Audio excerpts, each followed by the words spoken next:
আসিফদের বয়স কম হলে কিন্তু করাপশনে তারা মাস্টার। এটা থেকে হাসান আরিফের মতো একজন অভিজ্ঞ মানুষকে সরিয়ে এই পিচ্চি ছাউ ছানাকে দিয়ে ফোন দিয়ে পর্যন্ত আমাকে কোনো খোঁজ খবর নেয়নি। হাসপাতালে তো দেখতে যাও দূরের কথা। তুমি জাতির সাথে বেইমানি করছো। জাতিকে হতাশায় ডুবিয়ে সবচেয়ে দুর্নীতিগ্রস্ত উপদেষ্টা হিসেবে বিতর্কের মুখে আসিফ মাহমুদ। স্থানীয় সরকার মন্ত্রণালয়ের দায়িত্ব পাবার পর থেকেই হয়ে ওঠেন বেপরোয়া, থামছে না বিতর্কের ঝড়। তার সিন্ডিকেটের কারণে স্থানীয় সরকার মন্ত্রণালয়ের 2টি অধিদপ্তর এখন প্রায় অচল। টাকা তোলা হচ্ছে নির্বাচনী ফান্ডের নামে। সচিব জাহেদি, এপিএস মোজাম্মেল ও পিএস মাহফুজ সিন্ডিকেটকে ঘুষ দেওয়ার ভয় ও হতাশায় পদ চান না প্রকৌশলীরা, কাজ চাচ্ছেন না ঠিকাদাররা। বিস্তারিত দেখুন সালেহ কায়সারের করা প্রতিবেদনে। 2024-এর ইতিহাস কাঁপানো জুলাই গণ অভ্যুত্থানে হাজারো শহীদের রক্ত ভেজা পথ মারিয়ে উপদেষ্টা পদে অসীন আসিফ মাহমুদকে নিয়ে দুর্নীতির বিতর্ক যেন থামছেই না। এখন বেশ জোরে সোরে বলা হচ্ছে, নতুন বাংলাদেশ গড়ার বদলে সেই পুরনো স্বৈরাচারী দুর্নীতির প্রথাকে আরও শক্তভাবে আঁকড়ে ধরে জুলাই গণ অভ্যুত্থানে শহীদদের রক্তের সাথে তিনি চরমভাবে বেইমানি করেছেন। আসিফদের বয়স কম হলে কিন্তু করাপশনে তারা মাস্টার। এই বিষয়ে কিন্তু আমি এদের নির্দ্বিধায় বলে দিলাম যে তোমার ব্যাংকের অ্যাকাউন্টে এত টাকা পয়সা আসলো কিভাবে, তুমি ধানমন্ডিতে কেন এত টাকা দিলে, তার মানে তুমি ভ্রষ্টাচার করেছো, তুমি জাতির সাথে বেইমানি করছো। সময়ের আবর্তে পরিস্থিতি এখন এমন পর্যায়ে ঠেকেছে যে বিএনপি, জামাত, এমনকি জুলাই গণ অভ্যুত্থান থেকে জন্ম নেয়া রাজনৈতিক দল এনসিপির সাথেও দূরত্ব সৃষ্টি হয়েছে তার। দিন শেষে কেউই তাকে দেয়নি নমিনেশন। অথচ জুলাই গণ অভ্যুত্থানের পরপর নাহিদ ইসলাম, মাহফুজুর রহমান ও আসিফ মাহমুদ সজীব ভুইয়াকে দেশের অন্যতম সম্ভাবনাময় এবং নীতিবান তরুণ নেতা হিসেবেই ভাবা হচ্ছিল। এমনকি নীতি ও সততার ছাপ রেখে একটি নির্দিষ্ট সময়ে উপদেষ্টার পদ ছেড়ে প্রশংসিতও হন নাহিদ ইসলাম। আরেক উপদেষ্টা মাহফুজুর রহমানও আছেন দুর্নীতির বিতর্কের ঊর্ধ্বে।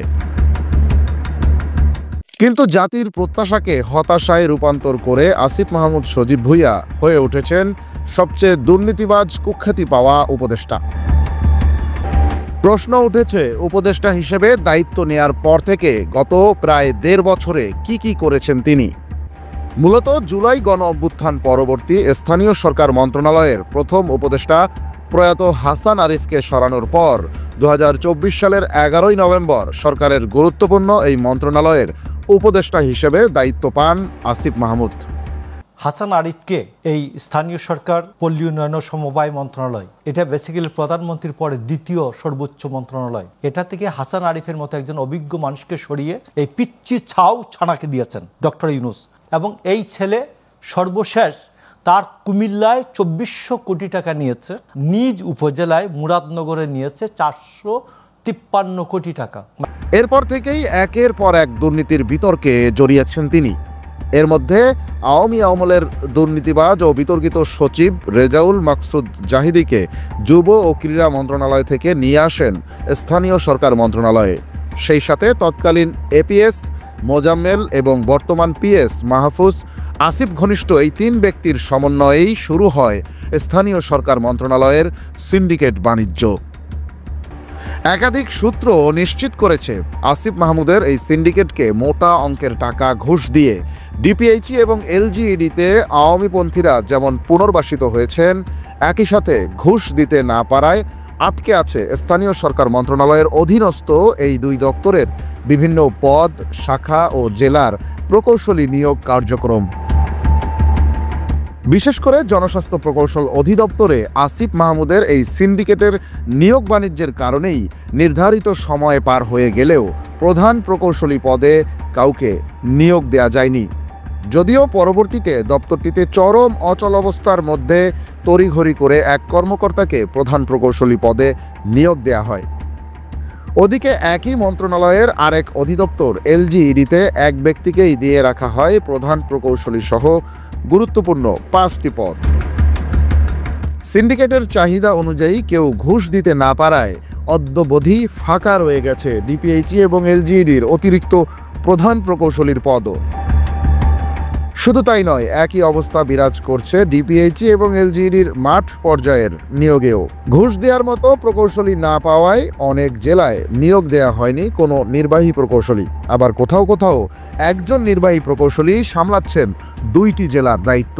এছাড়া জনস্বাস্থ্য প্রকৌশল অধিদপ্তরে প্রকল্পের ডিপিপি রিভাইজের নামে কোটি কোটি টাকা চেয়ে ফাইল আটকে রাখার মতো অভিযোগও রয়েছে আসিফ ঘনিষ্ঠ সিন্ডিকেটের বিরুদ্ধে, যে কারণে বন্ধ আছে বিভিন্ন প্রকল্পের কাজ।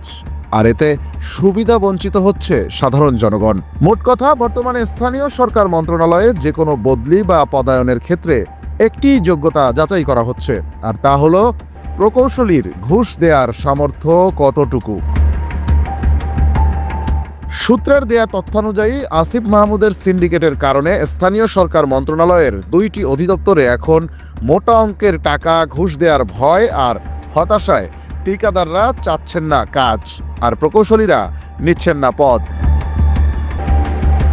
অচল অবস্থার শঙ্কা আর সর্বত্র চাপা ক্ষোভ বিরাজ করা মন্ত্রণালয়টিতে আসিফ মাহমুদ সিন্ডিকেটের দুর্নীতির বিরুদ্ধে চলছে এমনই নীরব বিদ্রোহ।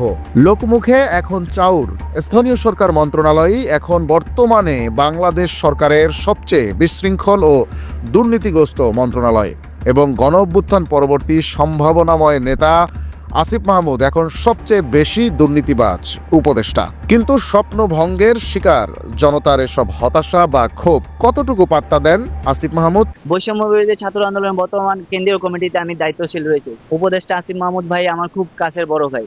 আন্দোলনের সময় সে আমাকে খুবই হেল্প করেছে, আমিও তাকে খুবই হেল্প করেছে, কিন্তু সে এখনো পর্যন্ত একটি ফোন দিয়ে পর্যন্ত আমাকে কোনো খোঁজ খবর নেয়নি। হাসপাতালে তো দেখতে যাওয়া দূরের কথা।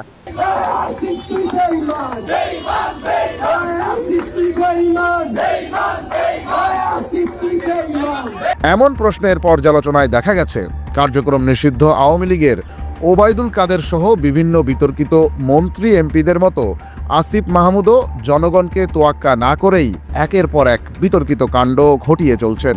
স্কুল শিক্ষক বাবাকে ঠিকাদার বানানো, এপিএস মোজাম্মেলের 300 কোটি টাকা দুর্নীতিকাণ্ডে ফেঁসে যাওয়া, পিএস মাহফুজের দুর্নীতির কল রেকর্ড ফাঁস, ওয়েস্টিনে হাঁস খাওয়া বিতর্ক, বিমানবন্দরে অস্ত্রকাণ্ড, নিজ মুখে নির্বাচন না করার ঘোষণা দিয়েও পরে ঠিকই নির্বাচন করবেন বলে জানান দেয়া সহ সময়ের সাথে পাল্লা দিয়ে দুর্নীতি বিতর্কের ঝড় তুলে নিজের ভবিষ্যৎ অস্তিত্বকে বিলীনের দ্বার প্রান্তে নিয়ে ঠেকিয়েছেন তিনি।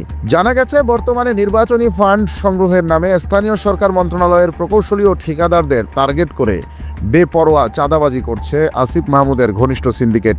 ওদিকে দুর্নীতি দমন কমিশনও ধীরে ধীরে আসিফের দুর্নীতির সাম্রাজ্যে হানা দিচ্ছে বলে দুদকের সাম্প্রতিক অভিযানগুলোতে প্রতীয়মান হচ্ছে। এমত অবস্থায় আসিফ মাহমুদের বিরুদ্ধে বছরখানেক ধরে চলমান দুর্নীতির বিতর্কের চাকা কোথায় গিয়ে থামে সেটি এখন কোটি টাকার প্রশ্ন। অগ্রযাত্রা প্রতিদিন নির্ভীক প্রত্যয়ে উজ্জীবিত।